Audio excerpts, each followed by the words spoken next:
You have Gildo now smartly engaging the army of Greziz away from the planetary fortress as opposed to right next to it. Let's see if he retains the strategy. Now a nuke being Well, a nuke placed. being coming down on this pylon, it will take down the nearer pylon to him.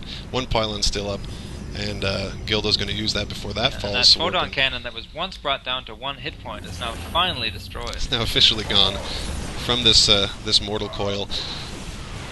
Again, lots of stalkers being warped in by Gildo. And also bringing in more stalkers from his base. It seems strange to me that Gildo would not warp in all of his stalkers to this little mini base he has, but I suppose he's trying to do a bit of a forked attack. Yeah, absolutely, I would love to see Greziz be able to take this kind of moment of respite from being attacked right now and go to Marauders. If Gildo's going to maintain the strategy of bringing only stalkers, then Greziz can really push out and really exert himself with some Marauders, Marines, and Medevacs, which he seems to be keen on making with his starport. Yeah, absolutely. I would, if I were Greziz, I would be taking down these cannons in this last pylon to prevent Greziz, or to prevent Gildo from doing exactly what he is doing, and warping in more units in the back of his base. Greziz is reluctant to move out because he knows if he does, there will be stalkers coming from inside his base to attack his workers. Well, actually, Greziz still doesn't really know what's over there. He sees the two photon cannons, but still has not had vision on that whole corner. Doesn't know how many photon cannons, doesn't know how many pylons, doesn't know how many units are back there in the dark part of his base. So maybe that's lending to the reluctance. Yeah, it's pretty scary being a Terran at night, being attacked by waves and waves of Protoss. Another nuke just about finished now, so he's probably waiting for that maybe to push out. But still, I'd love to see some Marauders coming out here. Yeah, it's nice to see some nukes being used in games. I mean, it's another fun aspect of StarCraft that you just don't really see that often, particularly in high-level play. So, I mean, I just like to watch people get nuked, you know. Now Greziz using a little bit of falling back micro here. And Gildo seems to have learned his lesson for now, not to go toe-to-toe with the Planetary Fortress, which now has 23 kills, more kills than any other unit on the board at the moment. Oh, absolutely. Not a lot of production to speak of. Looks like a Raven coming out. Maybe Greziz worried about DTs. Maybe he just wants to kind of exert map control a little bit with turrets. We'll see what Gildo's still not expanded, and he's actually running out of minerals. Only 400 remaining in his initial base, and he's only got 400 in his pocket, so he's going to need to expand really soon. Yeah, absolutely. I think this Protoss could have probably taken half the map, if not more, by now with expansions, and really just run Greziz over. But this planetary fortress probably messing with his head a little bit. Doesn't really know what to do, how to take well, off. one thing to do would be to get far more units. Finally, a Ghost going for another nuke, not cloaked or anything. This Ghost has balls. The probes are not... Oh, it looks like the probes may attack the Ghost. No, instead they choose to just run away and let their precious base fall victim to a nuke, which, as you know, does pretty much nothing against a fully shielded Nexus. The probes were able to move away and survive. Now to the new expansion of Gildo going up. Yeah, finally now, having expanded just based on sheer emergency necessity, no more minerals in his main, or maybe there's 320 unmined minerals, but a pittance of minerals there, and Gildo really has to expand. But really, I mean, he's missed his best chance to exert map control and mineral control. Yet another nuke being created right now. That Medevac still waiting in the wings with a Ghost inside it. Yeah, unfortunately for Greziz, I don't think he's going to get the nuke achievement this game, because I believe you have to kill a certain amount of units at a time, and he simply has not yet done that. No, just using it to get pylons down. I mean, tried to poach a few workers here with that last one, but he's going to go for the Nexus again. I don't know if it will bring it down here. I mean, or if this Ghost will survive. It doesn't look like he actually will before this nuke actually comes down. Or yeah, no, this Ghost is going to be killed. And even if the nuke were launched, which it just barely, it was just barely stopped. I think 1 second of survival longer, and the nuke would have landed.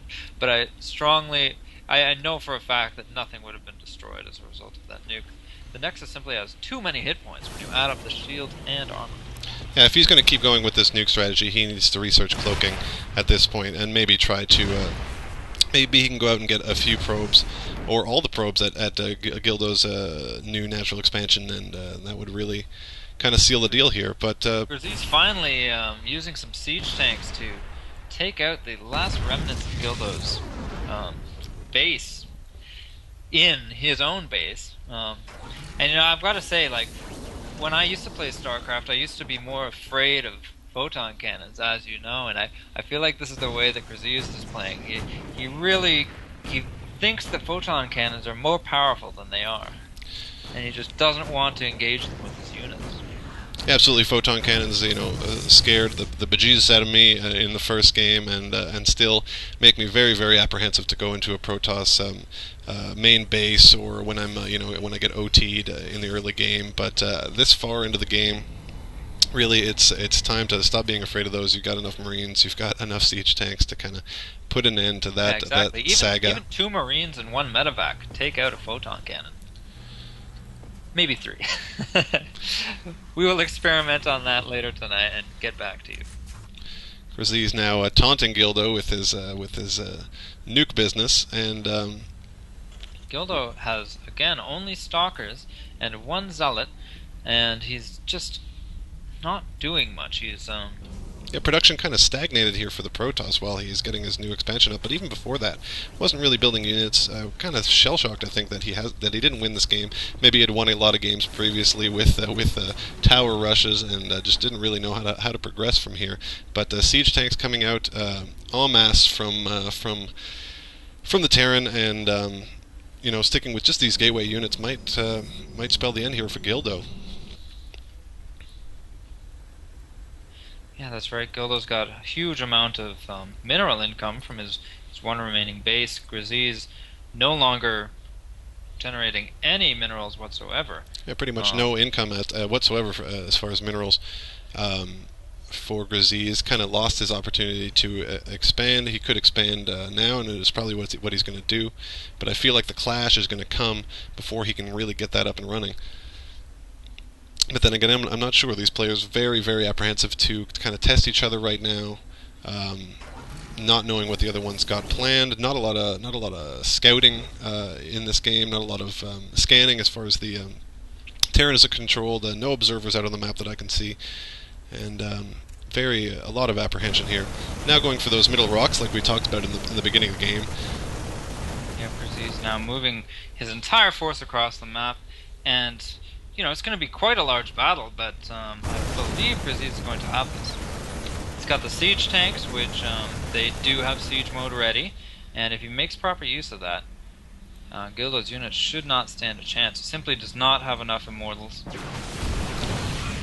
I'd like to see him wait for Gildo to ball up his units right now and get a quick EMP in from the Ghost.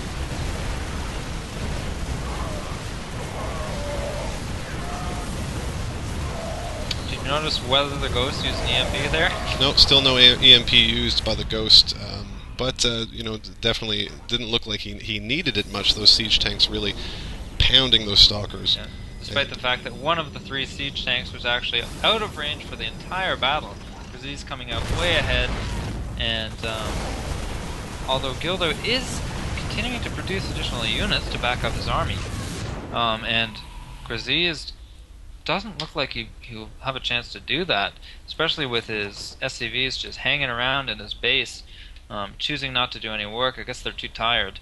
Yeah, maybe the macro These will now finish off Gildo.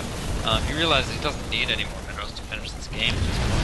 That's probably what he thinks. The macro kind of taking a backseat right now to his revenge fantasy on this OTing Protoss. Absolutely, but it is always good practice to continue your macro, even if you know that you are going to win the game for sure. Absolutely, can't let that blood rage kind of get in the way from what's going on at your home base. And now he is going to move those workers over and hopefully start getting some minerals, some reinforcements. But he's probably not going to need it right now. Production, like I said, absolutely zilch for both players right now. And now those turrets coming out from the Raven, trying to make use of those, and these stalkers are actually absolutely going to get melted down. the units warping in are not going to make it, and this is probably heading towards GG right now. Gildo probably can't believe it. His OT strategy, and he's done as he says it in his words. Greziz with that reminds me of someone else for some reason. And someone who shall remain nameless. And the Terran completes the comeback, and it must be very, very satisfying to beat an OT like that. As someone who... it always feels good to defeat an OT.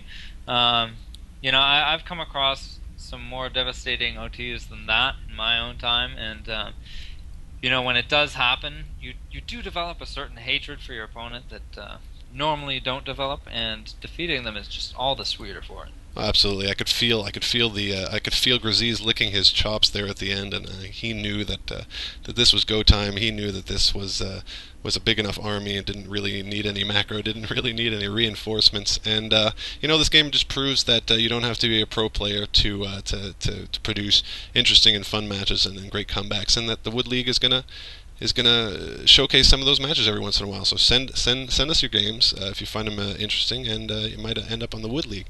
And with that, for myself and Beas, arrivederci.